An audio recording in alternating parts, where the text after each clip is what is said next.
To complete the Earned Income Credit questions in due diligence section, you have a couple of different ways to navigate within the software. Currently, we are on the summary page, which is where you can review your tax returns once you're finished. So from here, we can scroll over to the left and come over to the sidebar, go to the federal section, then deductions, and I will go to enter myself, and then the credits menu. So this is a way to drill down into the credits menu where we see we have an EIC checklist. So if you wanted to manually come to the checklist, you can. However, you don't necessarily have to do that.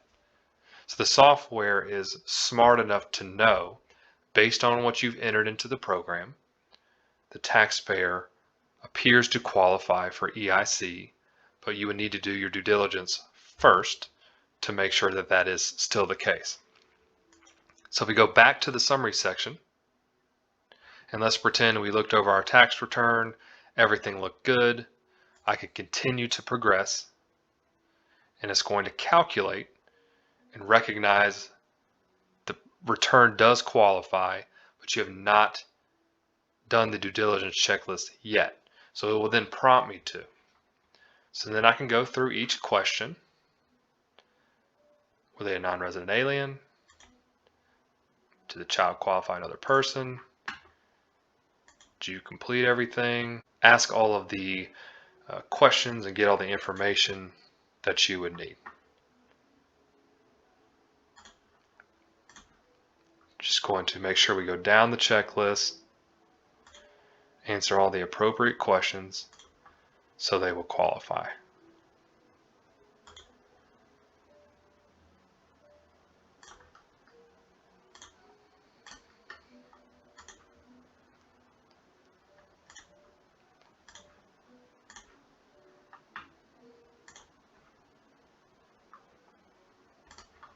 So once we're finished, we can click continue.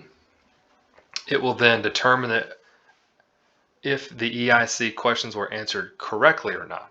So as you can see here, they did not qualify, but it tells you that you do not meet. So otherwise these would all be green. So I can come here and click make changes to review the questions if I want to determine whether or not maybe I missed a question, answered something incorrectly.